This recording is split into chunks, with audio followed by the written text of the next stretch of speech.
Welcome to Candlelight, where price is a mechanical function. In this video, I want to go over just how accurate the movie Moneyball is to trading and investing. And to give you some kind of context on what I'm going to talk about, here's a short clip. There is an epidemic failure within the game to understand what is really happening. People who run ball clubs, they think in terms of buying players.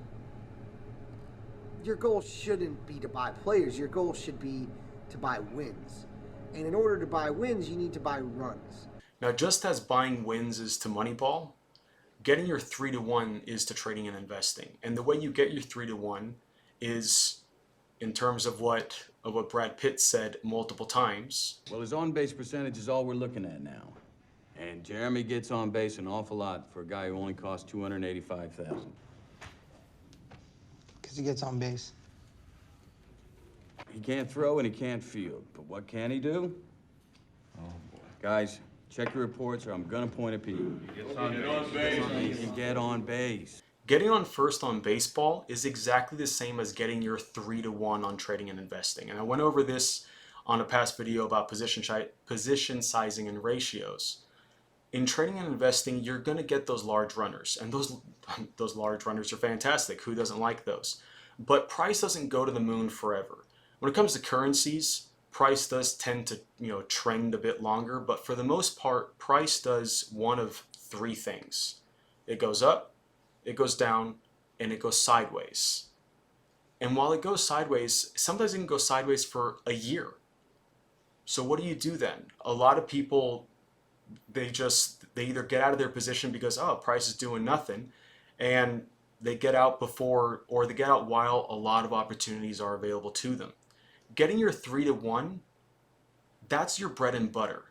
Your large runners, your home run hitters, so to speak, those pay for your losers. Those are fantastic to get, but what actually grows your account and what gives you money to where you can withdraw money, or it gives you money into your account to where you can withdraw money, every month or every 2 weeks or whatever. What gives you your paycheck are your 3-to-1, 4-to-1 winners.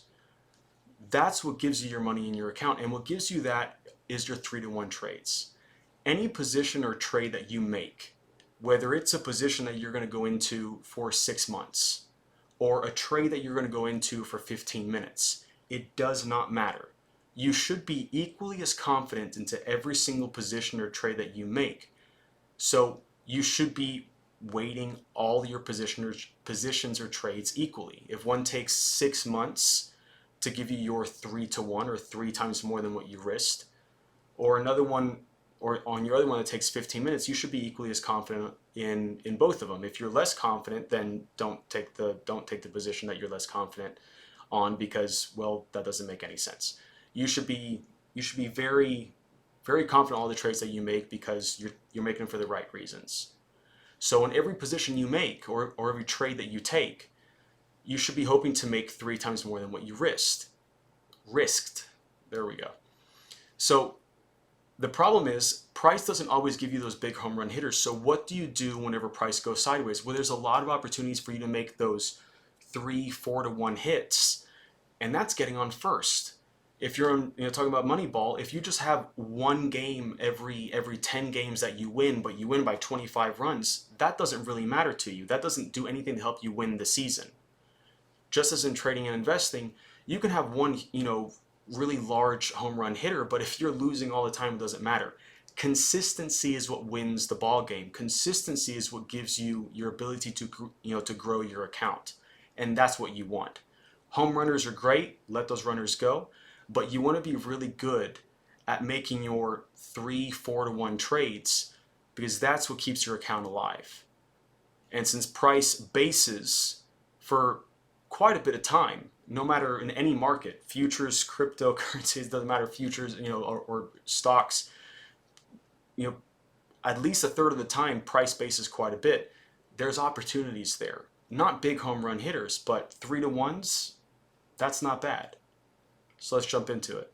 On these 3 scenarios, I want to talk about just how often price bases, and I want to really go across the board and really give you some good examples as to how often price bases, and right where people think that there's nothing to do here, there's a lot of opportunities here. There's a lot of 3-to-1s, 4-to-1s for months at a time. This is, 1120 to 220. Let's just say 220. My God, that's like 3 months where price is doing nothing, and where a lot of people would think that you just, stay out of the market. There's a lot of opportunities there. This is coffee. For 3 months, price did nothing. There's opportunities there. And notice how when price trends, that's fantastic. If you happen to get into it right here, which would make sense because there's a beautiful demand zone, you get in, buy, and then you let those home run hits go. And that also lasts for 3 months. But for another 3 months, price did nothing in terms of any kind of significant trend. But there's opportunities there. Another example I want to give you on Intel, which is a stock. Look at how often price bases. It's all over the place. And not to scare you, because this is not intimidating. Look at this as phenomenal opportunities to get your 3 to 1, 3 to 1, 2 to 1, 4 to 1 every single day. And that'll pay for a significant amount of your paycheck. Feeder cattle is another one. This is a futures. Look from let's just say July 2020 to March 2021, price pretty much just went sideways. It did nothing. But there's a lot of opportunities there for you to make a consistent paycheck day in, day out. I want to draw your attention to one thing. A lot of people think that whenever you go into anything, whether it's currencies or stocks or something like that, you buy and it should really go to the moon. So rarely does anything go to the moon. So rarely does it do that. You want to get on first base. You want to get your 3 to 1. And if you think about it, if you make 3% every day, 3% is not big. It's not. But check out the math. 3% every day for a week. That's 15% a week. That's 60% a month times 12. I'll let you do the math. You do it. You get 3% in a week. You're already on par in 1 week with what the S&P gave you for the year of 2020, which is what, 17%? 3%, that's all you need. And if you do that 3 times, or if you do that once a day, if you're a trader, or let's just say that you're an investor, you get that once a week. Things are going to go slower, but that is very good, consistent growth. That's actually exceptional growth. So you don't need those big home runs. Home runs are great, and you're going to get them. And I know I've been talking about a lot of trades that just, you catch the very low of an uptrend, or the very high if you're shorting of a downtrend. But your real bread and butter are your 3 to 1, 4 to 1 trades, 2 to 1 trades that are consistently giving you a little bit, but every single time you're just risking 1% of your portfolio, 1% of your portfolio, and as your 1% of your portfolio, or as your portfolio grows, that 1% gets bigger and bigger. That's exponential compound growth. Everyone knows about compound growth. Make it be exponential, and then do the math. It's ridiculous. So this is how. I'm about to give you a short 2 examples of what a simple 3 to 1 trade is, and in an area where a lot of people think there's nothing going on here, but there actually are all the time. Check this out. Here's Bitcoin. I haven't talked about cryptocurrencies lately, so I want to draw your attention to, on this left-hand chart, this is a daily. Center chart, this is a 240 minutes, so that's a 4-hour chart. Every candle represents 4 hours, and on daily, every candle represents 1 day. And this is a 60-minute, but I'm just going to be talking about the daily and 240. Right here where price looks really choppy. A lot of people think there's nothing going on here, but this is the better part of a month where a lot of people think there's nothing going on. It's really simple, and I've gone over this. So areas of the origins of ballistic demand or ballistic movement to the upside is where demand is. Areas of, let's just say, ballistic movement right here at the origin, right here, ballistic movement to the downside, that's where supply is. So origins of ballistic moves are where an imbalance of supply and demand is. So here, this is where demand is. When price drops ballistically into an area of demand, that's where price should rally to the upside. And coincidentally, because this is where an origin, or this is the origin of ballistic movement to the downside, price moved to the downside. But let's just take the first go. This is an origin of demand, right? Ballistic movement to the upside. When price enters, you buy here, you put your stop loss here, and you risk 1% of your portfolio on this trade. These three yellow squares represent the same amount of space that you would have risked. So this is 1% that you would have risked. This is 1% gain, 2% gain, 3% gain, and then you cash out right here. You sell right here for a profit of 3 to 1 in an area where a lot of people think that there's nothing going on. And this demand zone on your daily is right here.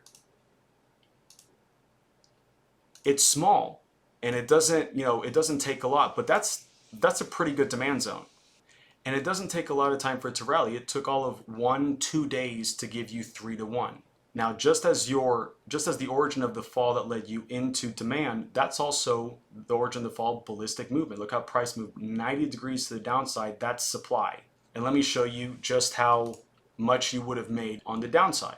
All right, I fast forwarded, just to give me time to put these ratios in there. So if you would have bought here, you would have sold at 3 to 1 coming into supply, and then you sold for profit, obviously, and then shorted. And once again, you risk 1% of your portfolio. You put your stop loss here in order to take you out for a loss in case you're wrong. But if you're wrong, you only lose 1% of your portfolio. And then you make 1, 2, 3 times as much right before you get into demand, where there are buyers coming in, hence this pop up to the upside. And you could have shorted again here, but that's a more advanced trade, and that's a topic for another time to continue the downtrend, right? But just as an example, you made 6% with the rally and the drop in 4 or 5 days. That's not too bad. That is half of what the S&P gives you in a year, in an area where a lot of people think price is just going sideways, doing nothing. Price goes sideways a lot. Price goes up, down, or sideways. When it's going up, hopefully you bought low and you're riding that rally. Or if price falls, hopefully you shorted and you're riding that drop. But for the most part, price also goes sideways a significant amount of time. There's plenty of quote unquote short trades that you get 3% a day. That adds up to a significant amount of money at the end of the year. Particularly if every trade you make, you always risk 1% of your portfolio. As 1% on 10,000 is only $100. 1% of 10,000 is $100. I'm not sure if I got those numbers wrong. So 1% of 10,000 is $100. 1% of 100,000 is obviously a lot more. And if you're making 3 times more than that, holy cow. As your account grows, the numbers grow too. So bread and butter, that's where your livelihood is. Home runs, fantastic. But for a large section of time, for sometimes months up to a year where price just goes sideways, embrace the concept of getting on first base. Get your 3 to 1. That's what wins championships. All right, guys, hope this was helpful. Talk to y'all later.